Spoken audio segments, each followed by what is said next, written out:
And hello, look, here we are. It's John Park's workshop, and I'm John Park with an echo. Let me kill that echo. Welcome. Look what we have here.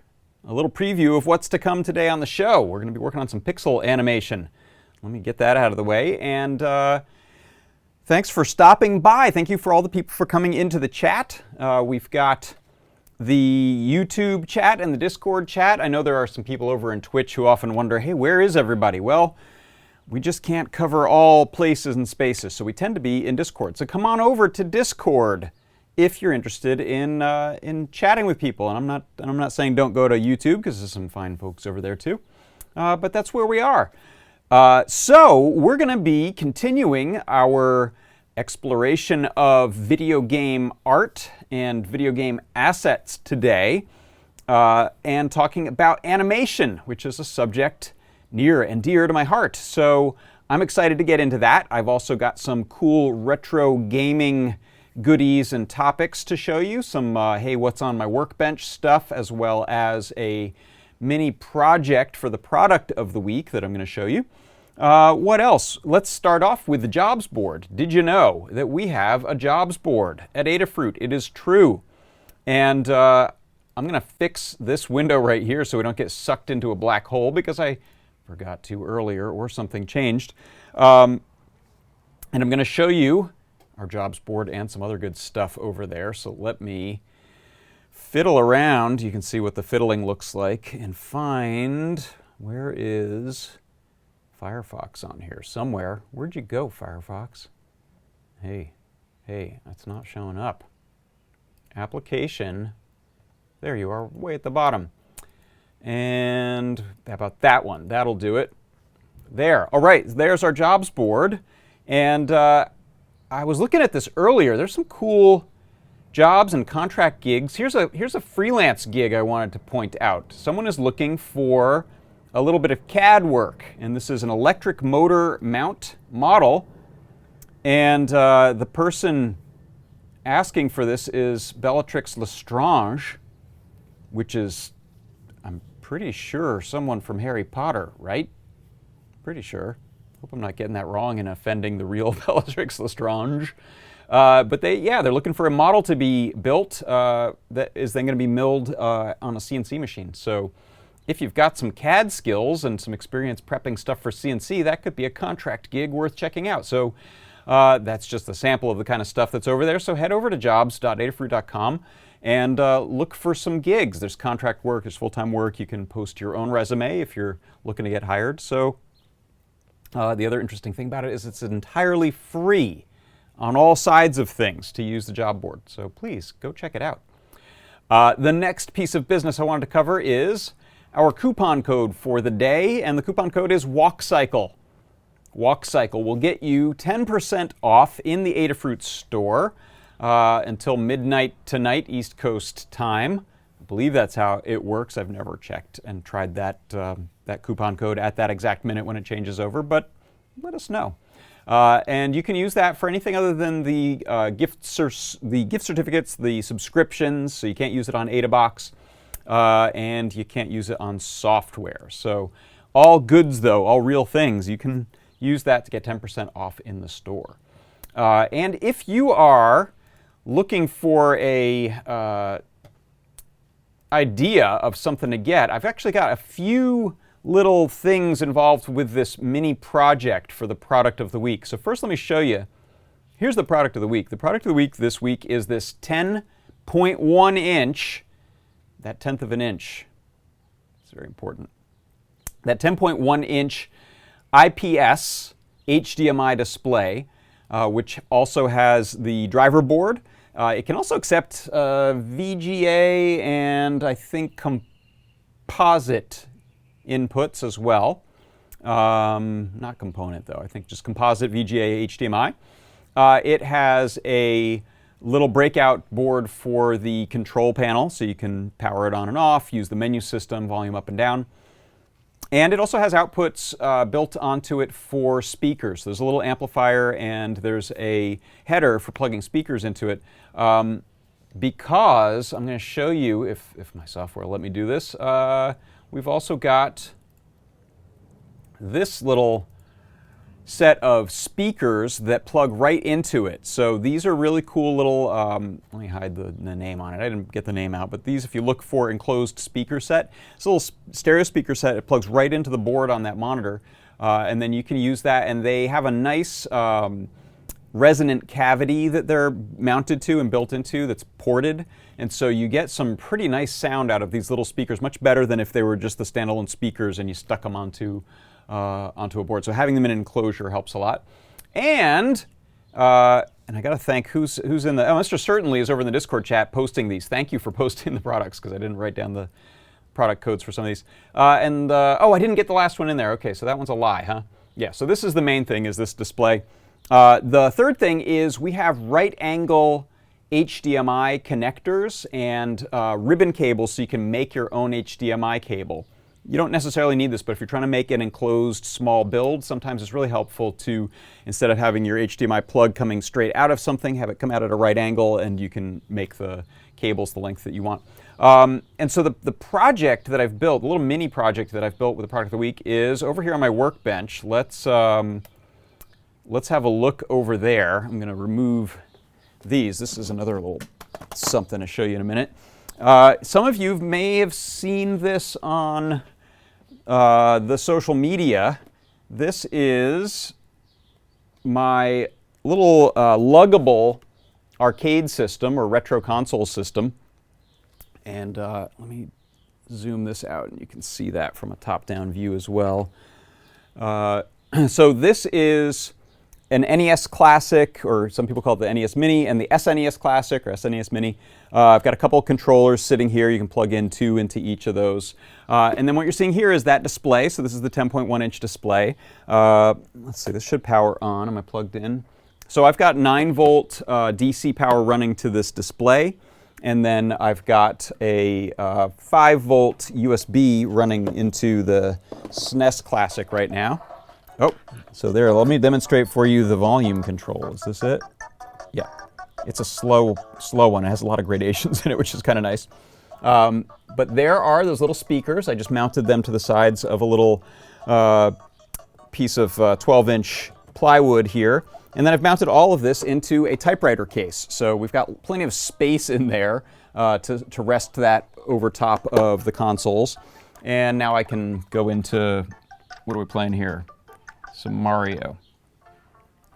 So you can see we get this great little setup, and you can switch the HDMI cable over to the NES Classic if you want. And well, let me turn on this iPad. I might be able to get to the chat from there. And now we can play some Mario. Almost got killed there in the first move.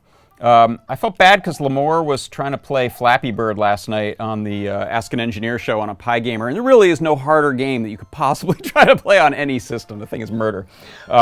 So there, let me put that volume down the rest of the way, but you can see it's this great little display, and it actually comes in a few different sizes. I think we may have a 7-inch as well as a 4-inch, so depending on what you're trying to build something into, I had this big space to work with, and this is a really luxurious monitor to have. It looks great from lots of angles, as you can see. As I go to a really oblique angle there, you can see it really nicely. And so that is my little mini build for the product of the week. I will, let me unplug. Actually, I'll just turn this off. So I can turn off the power to the monitor. We can turn off the power to the SNES Classic, and I'm just going to get these cables out of the way. So this is kind of a build in progress, building it into this typewriter case. It's not quite done yet. And so the other thing I wanted to do is just a little what's on my workbench kind of thing. I had shown a couple weeks ago, or last week, that I've been working on modding this Game Boy. Let me put that full screen. So this is a Game Boy DMG, the original release Game Boy, made in 1989. And I've done some modifications to it. So I have replaced the reflective foil on the back of the screen. Let's see, where'd that go? With a backlight. So here is normally what's stuck to the back of the glass screen is just this little piece of aluminum with some adhesive on it. And you can never see the darn thing. In fact, I borrowed from my good friend Joe Bowers, I borrowed his original Game Boy. That's this one on the left here. So you can see the original screen is green. On my backlit one, I've got a polarizer that's rotated, so you don't see things until it's turned on, because I also put this modification called a bivert chip. Joe happened to have the same game that I was testing on here, which is Kirby's Dream Land. And sorry about the flicker. You don't see that in real life, but I think you're probably seeing a flicker online. So you can see if I have anything other than bright light on this. So here's a sort of medium lighting condition as I cover those. You just can't see that original Game Boy screen very well. So there were a lot of add-ons to give the thing a light. But that would be a reflective light from the top, but really kind of a pain in the neck to see. So here is my beautiful mod with, I can use the contrast knob there to adjust a little bit. The backlight, the polarizers. I do still have one problem on there. You can see if I crank this little bright spot. Let's go pretty dark. You can see that bright spot there. That is the polarizer film that's on the front has some problems. I don't know if it's just lifted away slightly or is kind of burned out a little bit in the sunlight, but I'm going to remove that and add a new one that I just ordered for like $3. So there's some other mods I've done to that, but I just wanted to show that one today because despite the horrible flicker that you're probably seeing online, boy, does it look great. You can see this thing outside. You can play it anywhere. You don't need to have a light. You can turn off the lights if you're going to bed at night and need to play some Tetris, then that's what you want. So thanks to Joe for lending me his original one. I promise not to dissect it. He was very nervous that I would dissect it. I won't do that.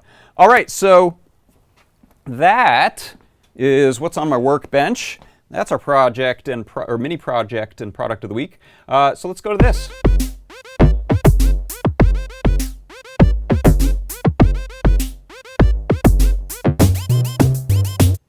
All right, so I'm going to put me back in there, and let's put this, can we show that too? Yeah, all right. So what I want to talk about in MakeCode Arcade is how to create an animation.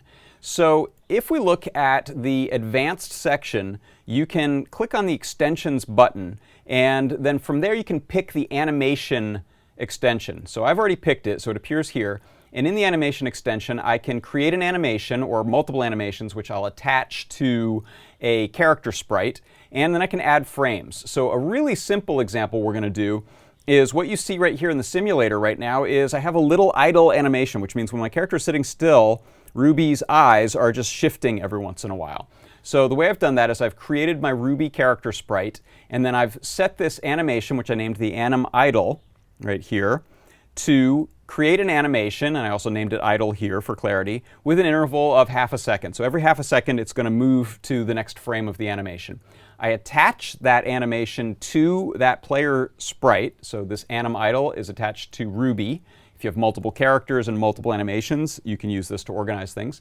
And then I'm adding frames. So this add frame, we can see when I click on the pixel editor, the first frame of this is Ruby looking off to the side, and then I have Ruby looking forward. So this is just a simple change in the original animation, so you can copy and paste this block multiple times so you don't have to redraw it every time. And then on the next frame, looking again to the side, and I want to hold that pose a little bit, so I'm actually using a duplicate of that frame. Now let's say we want to change this up just a little bit and maybe make Ruby's mouth a little smaller. I'm just going to come in with the pixel brush and remove some of those colored pixels from the sides, and how about off the top and round a little bit. Okay, so I'm going to hit done on that, and then we can see in the simulator, if I make this big screen, we'll see it a little better. You can see there's a little ooh kind of thing going on there with Ruby's mouth. And if you look over here in the corner, you can see it's playing on this Pybadge. So I've uploaded the game to the Pybadge, and you can see I have the little idle animation running on there. And so that is how simple it is to set up a multiple frame animation inside of MakeCode Arcade.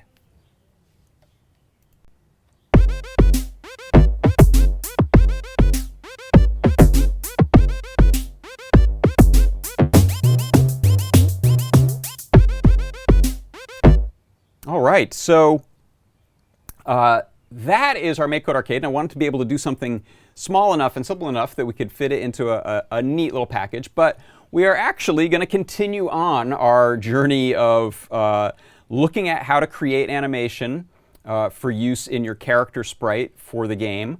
Some slightly more advanced techniques. We're going to do a walk cycle. So if you remember, our coupon code for today is walk cycle, which will get you 10% off over in the Adafruit store. So that the reason I use that is because we're going to look at a walk cycle. What does it take to make a character walk? It can be quite simple, or it can be very complex and elaborate and fluid. So we'll discuss that. And I'm also creating a guide right now, which will be sort of an accompaniment to last week's guide, which is last week's how to set up just the artwork of still characters, so the character sprite. So now this is a natural extension of that to talk about animation.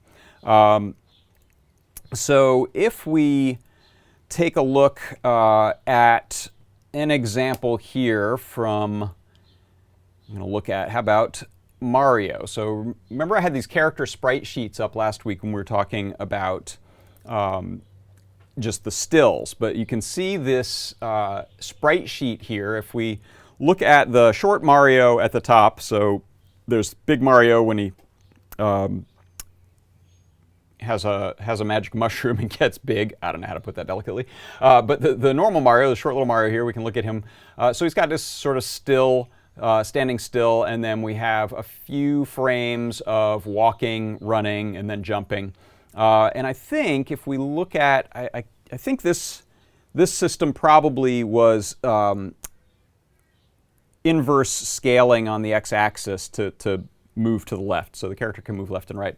But it's a consideration. So let's look at how a character is set up inside of some pixel animation software. So this is called Asprite. I had to ask the developer because it's spelled A-S-E-P-R-I-T-E, and he's Argentinian, so I was kind of guessing Asprite. That was my guess. And he said you can call it that, but most people call it Asprite. So Asprite, or Asprite, I promise I'm going to stop doing that now, is really terrific pixel animation software. And one of the reasons I'm showing it here is while we can create our pixel animations right inside of MakeCode, there are a lot of advanced tools in here that you can use. And there's a free trial version of this. You can buy it. It's $15 if you want to buy the full version. Or you can compile it. I think it's open source, and you can compile the code for yourself for free if you want to. But for me, it was worth the $15 to not have to figure out how to compile the thing. So one of the nice things about this is that it is a pixel art canvas that allows me to do all the things we talked about last week. So I've set up the pixel canvas size. I've got 32 by 32 pixels here. I can set up the palette that I'm using. So I think right now, this is an example of artwork by an artist who goes by Scissor Mark. Is that right? Scissor Marks? Or Arcs, A-R-K-S, in the gaming community. I'll have a link to his info in the guide. This is a little dino character that he created, and you can see here at the bottom we have a few different cycles. So unlike the MakeCode editor, not only do we have the character sprite, but we can have multiple frames of the character sprite animation in one place. So if I look at, for example, an idle animation, sort of like what we just did with Ruby, this is what the character does when you don't touch the controls. The character, after some period of time in the game engine, you can set it up so that the character will just kind of bob up and down. So that's me paging through those 4 frames of that cycle. I'm going to try to play it. I don't know how well that's going to play on the screen, because I think this frame rate is quite a bit faster than what my broadcast software is going to pick up from the engine. So that is the idle animation. Here is a walk cycle. So this is a 1, 2, 3, 4, 5, 6 frame cycle. So you can see, bup, bup, bup, bup, bup, bup.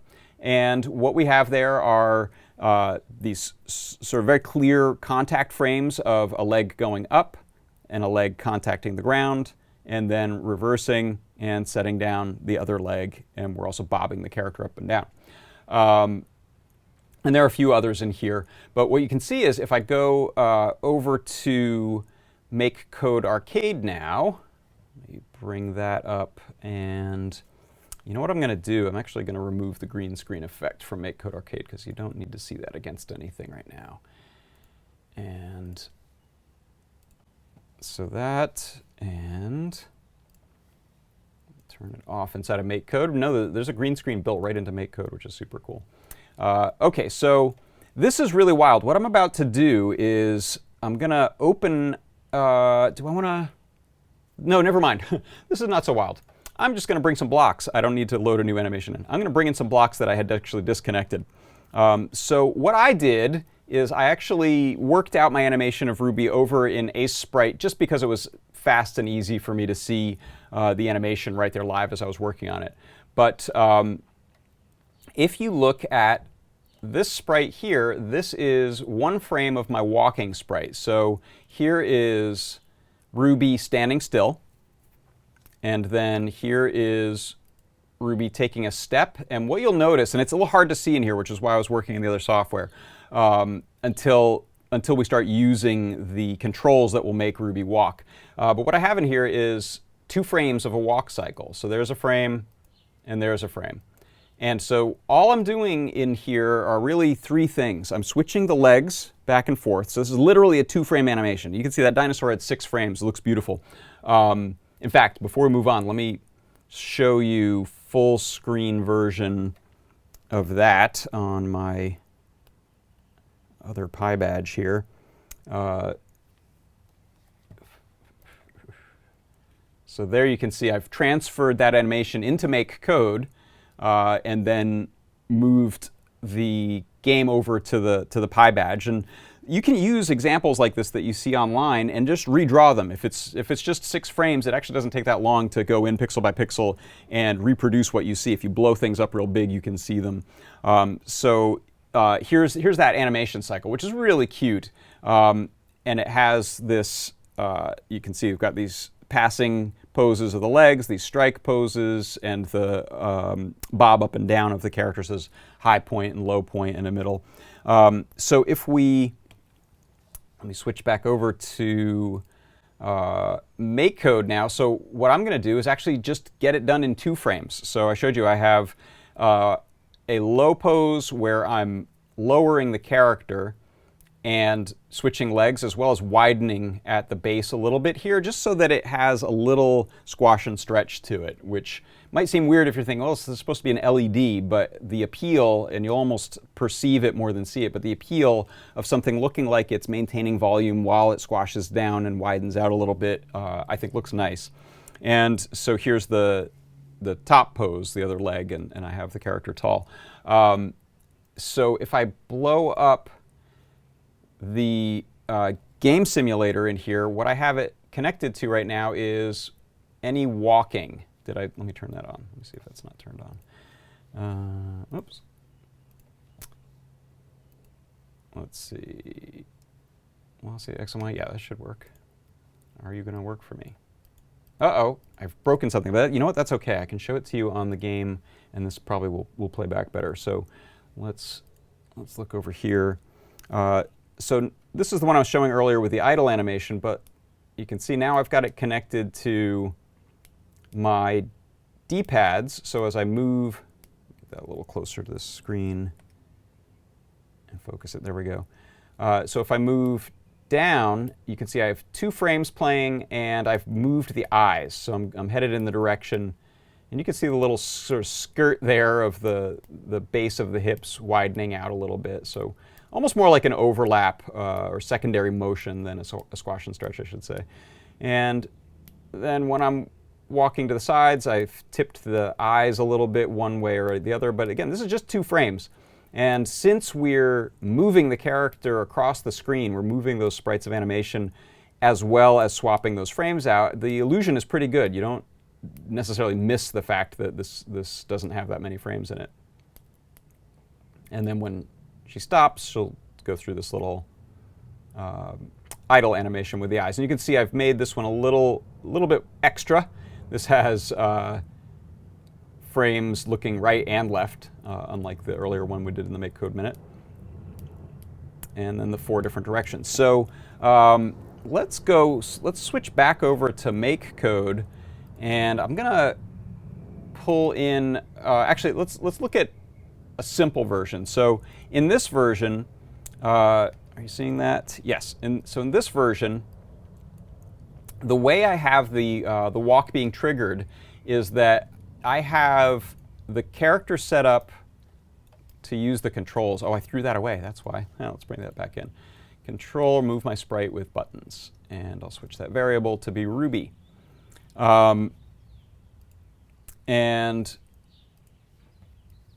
so when I move the controls like this, so I'm using the D-pad in the simulator,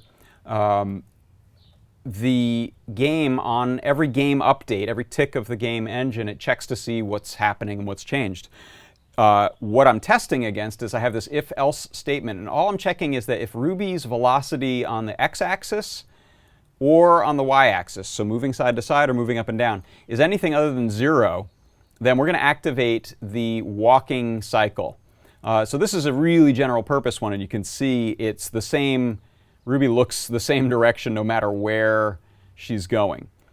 So the version that I was playing on here is a little more elaborate, and what that looks like, I'm going to try to import that in. So give me 1 second. Where did it go? So this was the cool thing I was hinting at before, which is when you save games out of MakeCode Arcade, you can save them right to the board. You can save the game to the desktop as a UF2 file and put it on the board. Or you can download, if I use this little, let's see, can you see that? Let me move this up a little bit. And I'm going to uncrop it. Stand by. Where is it? There it is. So if you look down at the bottom of MakeCode here, I've named my file Ruby Walk. I can hit download. That's going to get the game file on its own. But if you hit this save icon, what it actually saves is a PNG, Portable Network Graphic, PNG file, just like any image file that you're used to using on the web or on your computer. But it has encoded inside of the bits of the pixels of the image. There are extra bits left over that aren't used for anything about color information. The game code is actually encoded into there.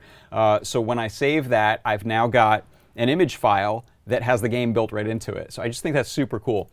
So I saved one earlier that I'm going to drag into MakeCode, and you can see it's loading it up now.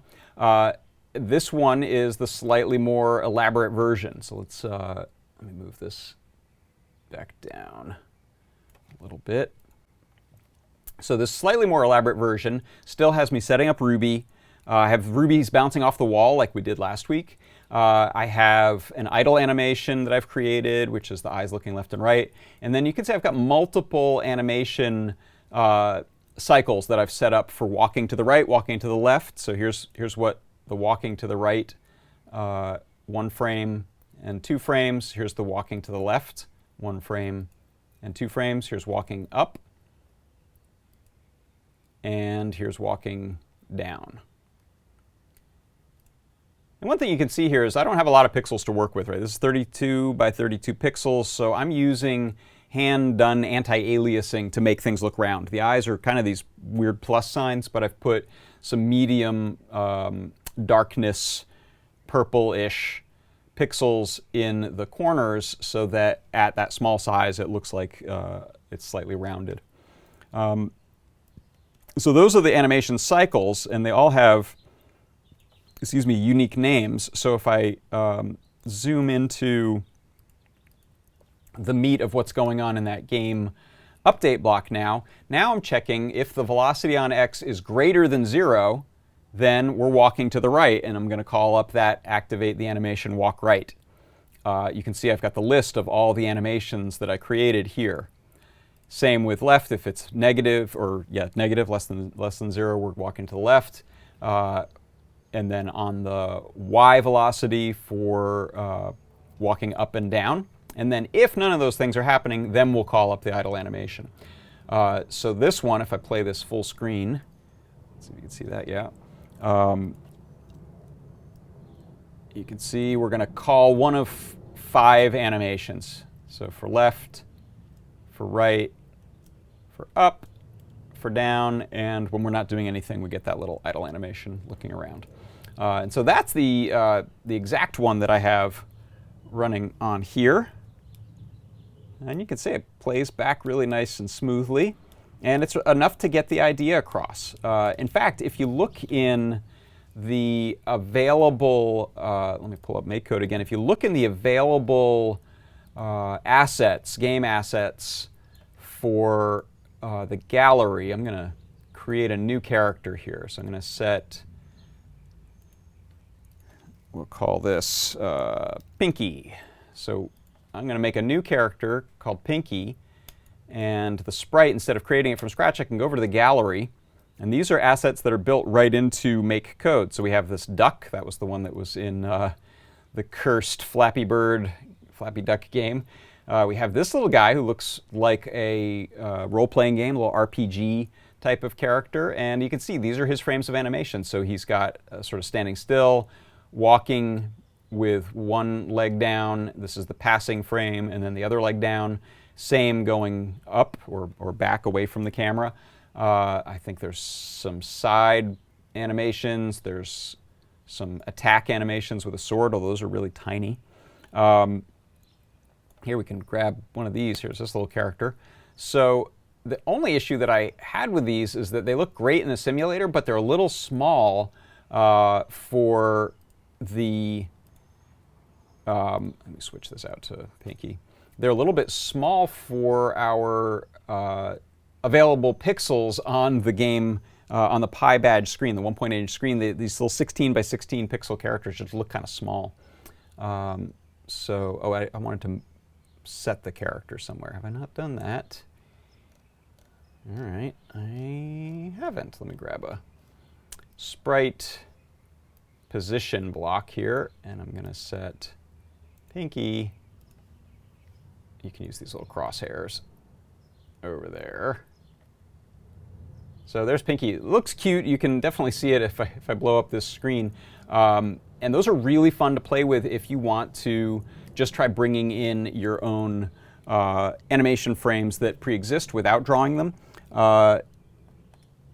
But just be warned that they are, at least for me, without reading glasses on, kind of tiny to see on the screen what's going on.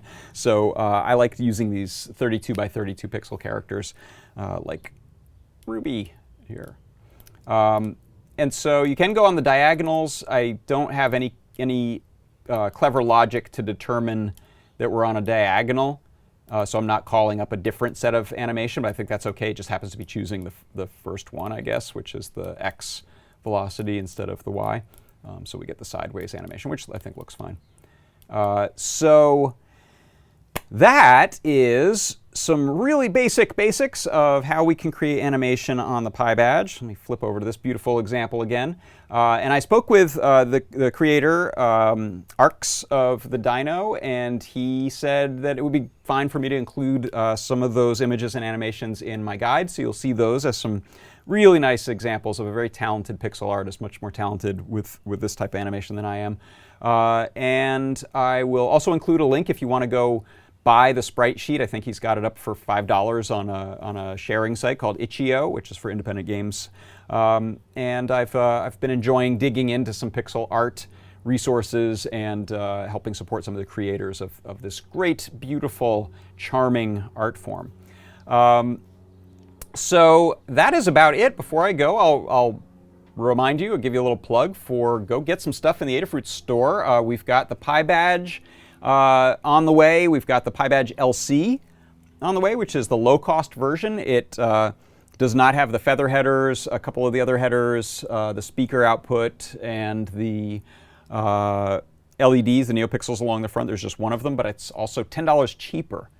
So I think it's like a $25 instead of a $35 for this, which is incredible. That's now what? The cost of a Circuit Playground Express. And we got a screen on the thing. They have slightly different targets for who they're after, a little more physical computing side stuff on the Circuit Playground Express. I think this one might not have the accelerometer on the low-cost version as well. Anyway, that's just two examples of things that are on their way, so go sign up to be alerted when those come out or are in stock if you're interested. But if you're going to go get something that's available today, then use that coupon code, WalkCycle. So I will pull up the Discord chat, see if we've got anything going on there, and I'll be hanging out in that chat. after the show if you've got thoughts and things you'd like to share. Oh, thank you, Mr. Certainly put up a link to Sprite. It's ASEPRITE.org if you are interested in that tool. And yeah, thanks, Andy Calloway. Thank you all for coming and joining me for the show.